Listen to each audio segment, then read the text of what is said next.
Bonjour et bienvenue dans cette nouvelle vidéo qui vient clôturer cette série de vidéos sur la préconception et l'impact de l'alimentation sur la préconception. Alors j'espère que vous avez appris des choses dans ces vidéos et qu'au fil des jours, vous avez pu mettre des choses en pratique. Alors je suis bien d'accord avec vous, elles s'enchaînent de façon assez rapprochée et je vous l'ai dit, on parle ici de bonnes habitudes à mettre en place, donc ne vous arrêtez certainement pas avec ici cette série-là. Continuez sur la durée à mettre les choses en place, à optimiser ce que vous pouvez faire dans votre assiette, dans votre environnement. Alors cette vidéo-ci, j'ai envie de la consacrer à une sorte de plan d'action pour vous. Mon but avec cette série, c'est vraiment que vous puissiez mettre en place des choses qui sont utiles, qui sont appropriées pour vous. Et donc j'ai envie que vous vous posiez la question de quels sont les moyens que je veux mettre en place pour soutenir mon projet. On a passé toute une série de choses en vue au niveau alimentation, mais il y a évidemment bien plus que ça. Que vous soyez dans un projet de préconception tout au début ou déjà au bout de quelques mois, ou que vous soyez dans des réelles difficultés à concevoir dans un parcours de PMA, il est important d'aller chercher tous les éléments qui peuvent vous soutenir dans cette démarche. Alors mon domaine c'est l'alimentation et donc c'est ce que j'ai essayé de vous partager avec ces vidéos et donc j'ai vraiment envie de pouvoir vous inciter à mettre des choses en place. Par rapport à tout ce que moi j'ai pu vous apporter ici, faites un bilan de votre situation. Reprenez les différents éléments, voyez là où vous pouvez corriger des choses. Ça, c'est au niveau nutritionnel. Et puis, au niveau plus global, voyez votre projet au cœur d'une étoile, j'ai envie de dire, où chaque pointe de l'étoile pourrait être justement un domaine, une facette de ce que vous pouvez mettre en place pour soutenir ce projet.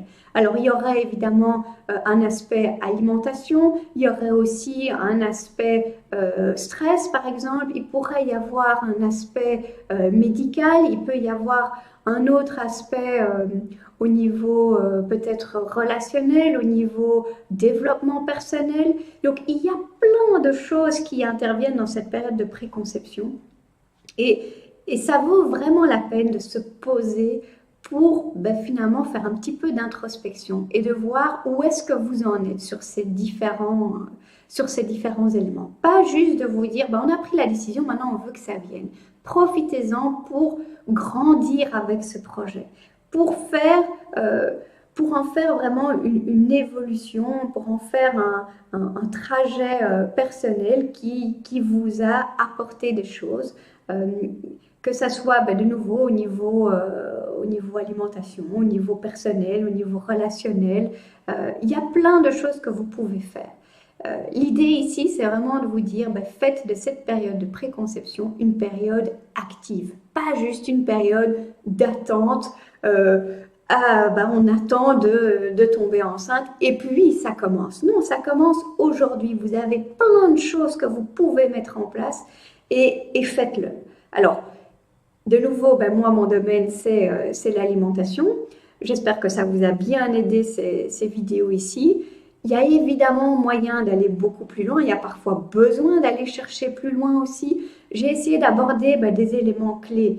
Maintenant, dans les consultations que je fais, j'aborde la préconception sous 3 volets bien distincts, avec tout ce qui est apport alimentaire, avec tout ce qui est complément alimentaire. Je les ai un petit peu évoqués, mais c'est vrai que là, ça demande vraiment un accompagnement personnel. Et puis avec tout ce qui est environnemental au niveau des perturbateurs endocriniens, au niveau des polluants et des mesures que vous pouvez faire pour vous.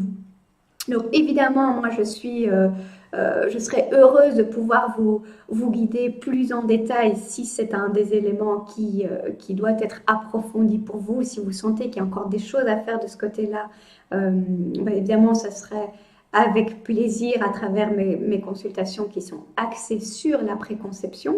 Il y a des tas d'autres choses aussi. Alors, je ne connais pas tout, mais je peux aussi vous parler d'une approche qui est une approche qui est beaucoup plus globale, qui va englober le volet alimentation, mais aussi le volet physiologie, hein, pour la femme, comprendre son cycle, comprendre comment ça marche, de creuser les motivations du projet, de découvrir aussi une autre facette de la femme. Donc là, on parle vraiment d'un projet de développement personnel, de découverte de soi. Et ça, c'est une sage-femme qui est à l'origine de ça, qui s'appelle Stéphanie Wampak et qui a créé Éclore et moi. Donc il y a un site web qui s'appelle Éclore et moi.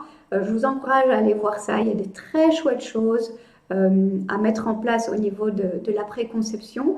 Alors il y a plein d'autres choses aussi, hein, on l'a un petit peu abordé avec la gestion du stress, mais mon message ici, c'est faites de cette période de préconception une période active. Allez chercher toutes les choses qui sont là à disposition quelque part pour, pour vous soutenir dans votre projet et finalement mettre toutes les chances de votre côté de faire de cette période une période enrichissante.